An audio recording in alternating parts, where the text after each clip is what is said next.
ঘড়ির কাঁটাতে টাইম তখন 7টা। আমি তখন ফ্রেশ হয়ে যাচ্ছি নিচে, যেহেতু অনেক সকালে উঠেছি, বাসি কাজ কমপ্লিট হয়ে গেছে। তারপরে যাচ্ছি নিচে, যেহেতু রান্না করতে হবে তাই। আর ফার্স্টেই দেখালাম, আমি কিন্তু নিচে এসে দুধ গরম করতে বসে দিয়েছি। তারপরে ডাল ভিজিয়েছি, যেহেতু ডালের বড়া করব তার জন্য। আর চালও ভিজিয়ে দিয়েছি, যেহেতু চালটা আমি ভিজিয়েই করি ভাতটা, তাহলে খুব তাড়াতাড়ি হয়ে যায়। তারপরে জিরি করে আলু ভাজার জন্য আলুগুলো কেটে নিয়েছি। আর এখন আমি কড়াইও বসিয়ে দিলাম। ফার্স্টে তেল দিয়ে দিয়েছি, তেলটা গরম করে আলু ভাজতে বসিয়ে দিয়েছি। বরকে আজকে টিফিনে দেব আলু ভাজা পরোটা। আর যেহেতু শাশুড়ি মা ময়দাটা মেখে দিয়েছে, আমার অনেকটা সুবিধাই হয়েছে। শুধু ময়দা মেখে দিয়েছে তা না, আমাকে বেলেও দিয়েছে, পরোটা বেলে দিয়েছে। তো আমি তাড়াতাড়ি করে ভেজে নিয়েছিলাম। বেলে দিলে তো খুব তাড়াতাড়ি হয়, তাই না? তো আমি বারণ করি, তাও মা করে দেয়, এইটুকু হেল্প হয়ে যায়। এখানে আমাকে শাশুড়ি মা বলছিল আজকে তো মাথা ঘষতে নেই, যেহেতু আজকে গুরু পূর্ণিমা, মাথা ঘষতে নেই। তো বলল আমাকে কালকে ঘষবো। যেহেতু আমার শাশুড়ি মাকে কালকে আমি চুলে কালার করে দিয়েছিলাম, তার জন্য আমি বলেছিলাম যেদিনকে চুলে কালার করে দিব সেদিনকে মাথা ঘষবে না, সেদিনকে নর্মাল জল দিয়ে ধুয়ে নিবে, পরের দিন মাথা ঘষবে। তো আজকে যেহেতু মাথা ঘষবে বলেছিল, সেজন্য আমাকে আজ বলছে যে আজকে তো ঘষতে পারবো না, আজকে যেহেতু গুরু পূর্ণিমাতে মাথা ঘষতে নেই, সেটাই বলছিল। তো তাই বলে মা তো চলে গেল। তারপরে এই দিকে আমি পটলগুলো কেটে নিয়েছি, যেহেতু আলু দিয়ে আর পটল দিয়ে তরকারি করব, তার জন্য এই যে পটল আমি ভাজতে বসিয়েও দিয়েছি। জানো তো, একবারে ভাবলাম রান্নাটা করে নিই, তারপরে একবারে স্নান করে পুজো করব, সেটাই মনে মনে ভেবেছিলাম।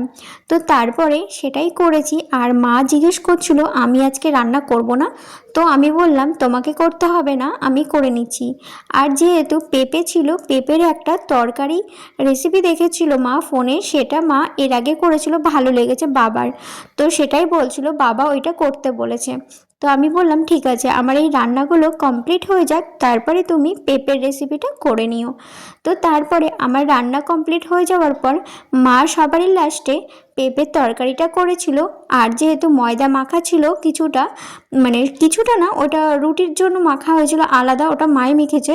তো সেটাই লাস্টে বলেছিলাম করে নিতে। তো আমি রুটি তখন করতে পারিনি, যেহেতু রুটি করলে অনেকটা লেট হয়ে যেত। আর যেহেতু অরিত বলেছে আমাকে রাত্রিবেলাতে যে আমাকে কিন্তু ভাত, ডাল, বড়া ভাজা, আলু ভাজা দিয়ে ভাত দেবে। আমি বললাম তোমাকে তো ভাত করে দেওয়াই হয়, তুমি তো খাও না, না খেয়েই চলে যাও বেশিরভাগ অফিসে, সেটাই বলেছিলাম। তো বললো না না, প্রমিস, তোমাকে ছুঁয়ে কথা বলছি, আমি কালকে খাবই, এরকম বলেছিল। তো তার জন্য আমি বড়া ভাজার জন্য দেখলেই তো ডাল ভিজিয়েছিলাম। চেষ্টা করি যে ও কি খাবে, ভালো যেটা বাসে সেটা করে দেওয়ার চেষ্টা করি, করেও দিই, কিন্তু খেতে চায় না, নষ্ট করে। আর খেলেও মানে একবার দুবার খাবে, সেটাও নষ্ট এত করে যে বলার নেই। আর তারপরে আমি ওকে গিয়ে চা দিয়ে আসলাম, ওপরে চা করে দিয়েছি, দিয়ে আসলাম, তখন বাজে ঘড়িতে 8টা। আর এদিকে কিন্তু আমি এই দেখো মশলা কষছিলাম, আলু পটলের তরকারির মশলাটা কষে নিচ্ছিলাম। আর আমি তারপরে কোনো ভিডিও করিনি, যেহেতু খুব তাড়াহুড়া ছিল। তারপরে এই দেখো আমার রান্না কমপ্লিট হয়ে গেছে। তারপরে কিন্তু ওভেনটাকে আমি মুছে নিলাম, যেহেতু মাকে বলেছি লাস্টে তুমি পেঁপের তরকারিটা করবে, রুটি করবে, তার জন্য আমি নিজেই মুছে পরিষ্কার করে দিচ্ছি। আর এই দেখো রান্না কিন্তু আমার কমপ্লিট হয়ে গেছে।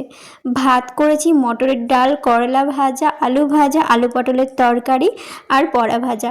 তারপরে কমপ্লিট করে চলে আসলাম আমি ওপরে এসে খুব ক্লান্ত লাগছিল। আর একটু বসে তারপরে চলে গেছিলাম স্নানে। আবার আসছি নেক্সট ভিডিও নিয়ে।